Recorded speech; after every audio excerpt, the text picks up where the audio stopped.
Bonjour à toutes et à tous.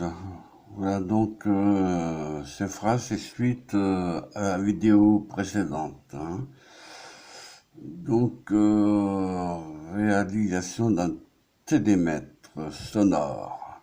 Nous allons réaliser un télémètre performant à base du module ACSR04.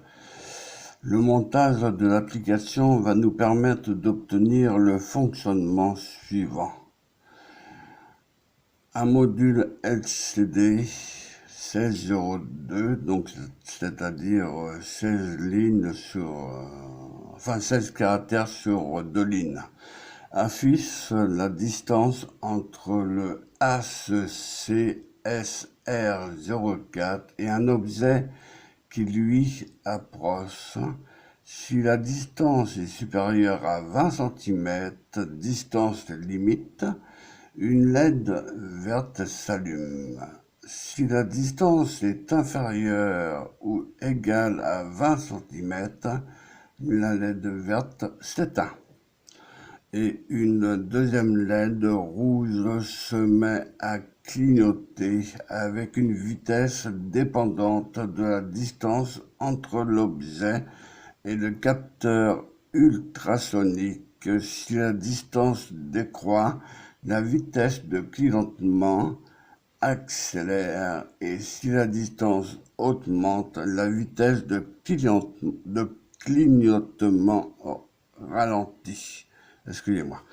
De la même façon et en même temps, un buzzer actif déclenche une série de pipes avec un message objet proche qui s'affiche sur le module LCD. Voilà, donc nous avons fait donc le schéma tips. Cette fois-ci, donc nous avons pu,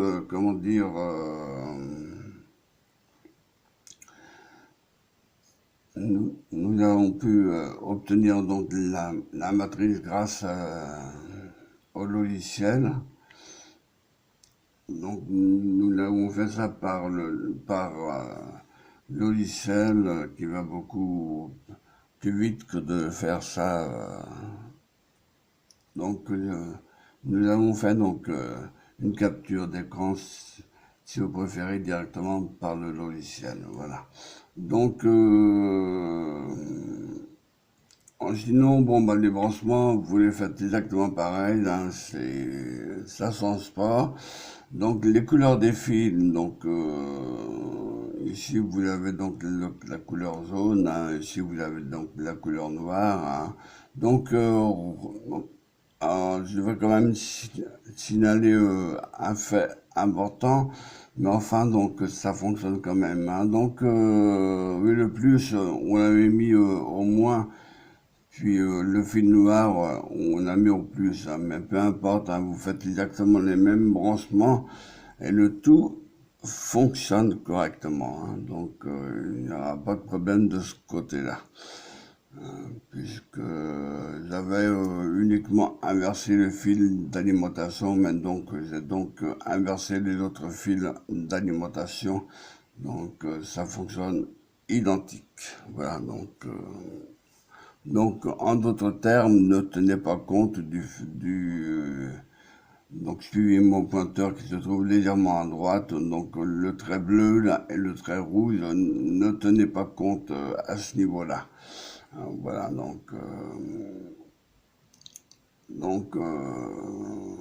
le trait bleu là que vous voyez et le trait rouge, c'est uniquement pour les débutants, hein, pour indiquer que c'est le signe moins et l'autre le signe plus, hein, donc le négatif et le positif. Voilà, donc n'en tenez pas compte de cela. Sinon, donc pour le reste, c'est bon. Donc vous avez donc le plus 5 volts ici, hein, c'est le fil rouge, hein, voilà, qui se met ici à l'emplacement de mon pointeur et le fil noir, le négatif, qui se met à côté du fil rouge pratiquement, hein, enfin du trait rouge, hein, donc Voilà, donc celui-là, donc c'est le GND, hein, donc le round, la masse, et l'autre c'est le plus 5 watts, hein, le fil rouge, hein, voilà.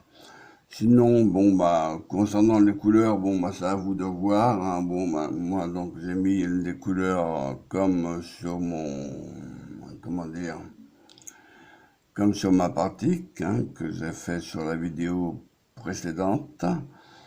Et donc cette pratique, c'est une pratique de la vidéo précédente, hein. Donc je vais marquer suite d'appartement.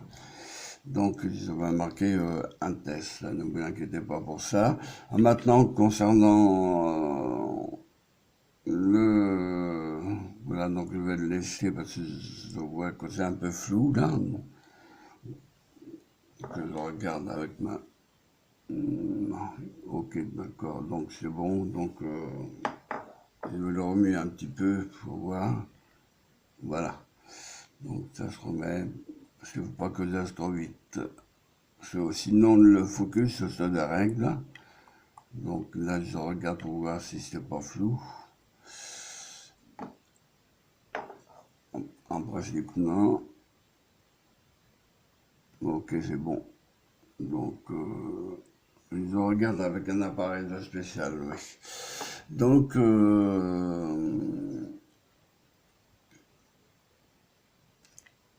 donc ça c'est le schéma type, hein. Donc nous n'avons pas fait le schéma théorique pour une raison qu'il fallait dessiner le buffer, enfin le buzzer actif, et y compris le ACSR04, donc ce serait donc devenu plus compliqué que de coutume et dessiner donc les circuits, les branchements à l'intérieur du capteur DHT11, hein, c'est DHT11.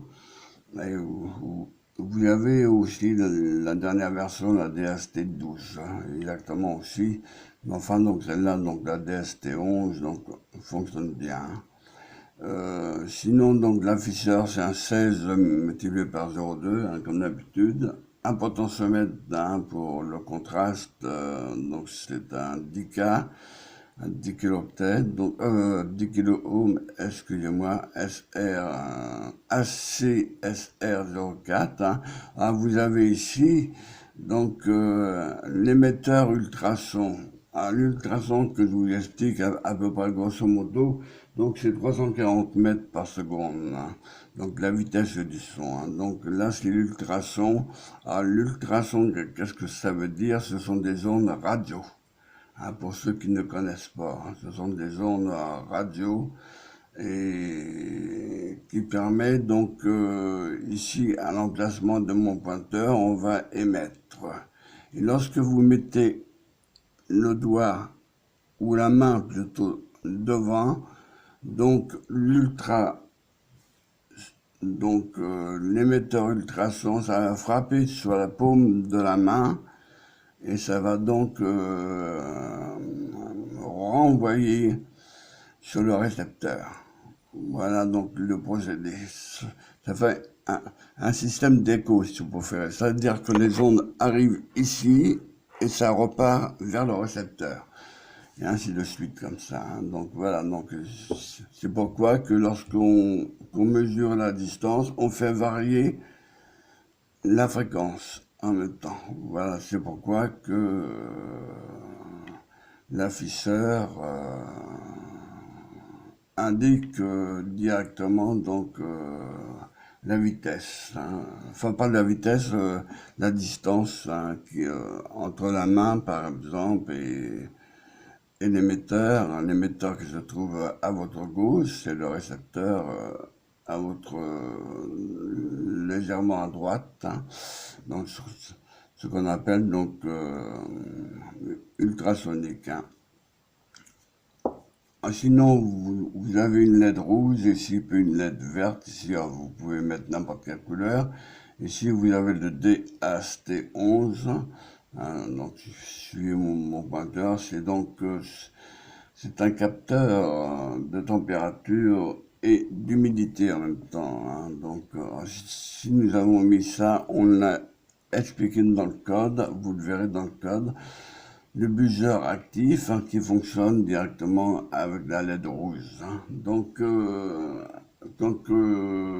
elle clignote, la LED rouge, le buzzer fonctionne en même temps que le clignotement de la LED de couleur rouge.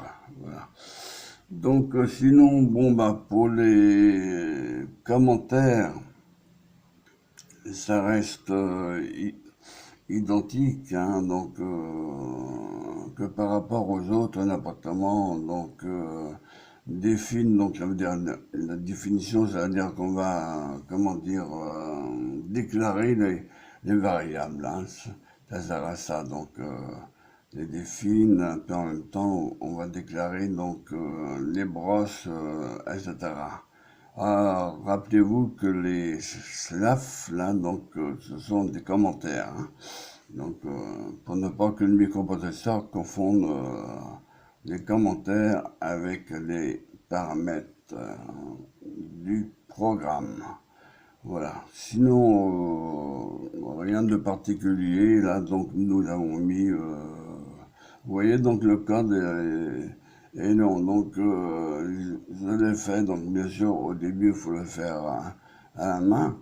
Mais après, bon, moi, je fais copier-coller, hein. Donc, alors, tout ce que je fais, si vous préférez, tout ce que je fais, je mets ça dans mes documentations, hein, de façon que je puisse avoir en tête, parce que je fais tellement de choses, que ce soit à mon travail ou ici, je fais tellement de choses, excusez-moi, je fais tellement de choses, donc je ne peux pas tout avoir en tête non plus, hein.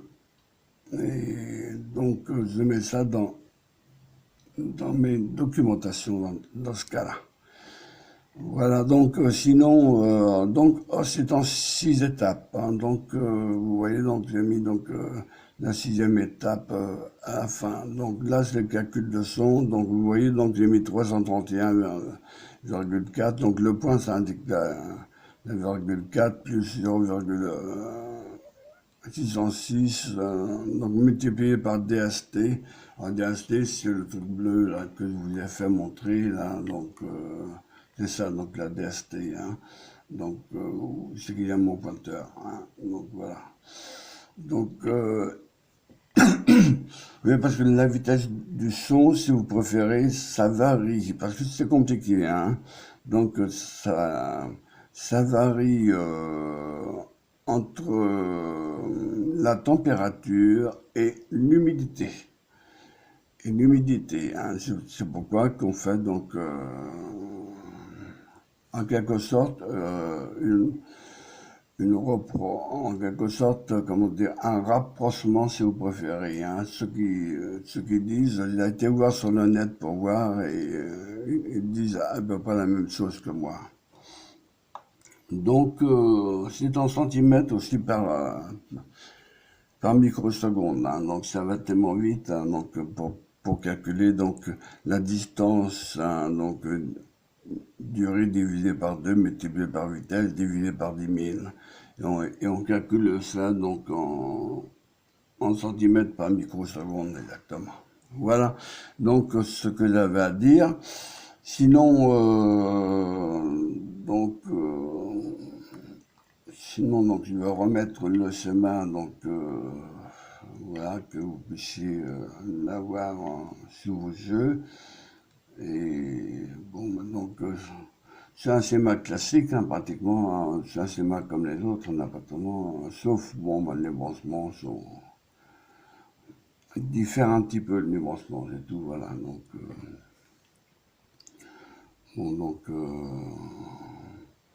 c'est pas tellement évident, hein. Ça, je dois vous dire. Donc, j'ai mis, donc, tous les commentaires sont dans le code, hein, donc c'est à vous de réfléchir, hein. J'ai bien expliqué. Et tous les commentaires sont dans le code, hein. Donc, voilà. Bon, bah donc, sur ce, donc, je vous souhaite une bonne fin de soirée et je vous dis à plus, hein. Alors sachez bien que cette pratique-là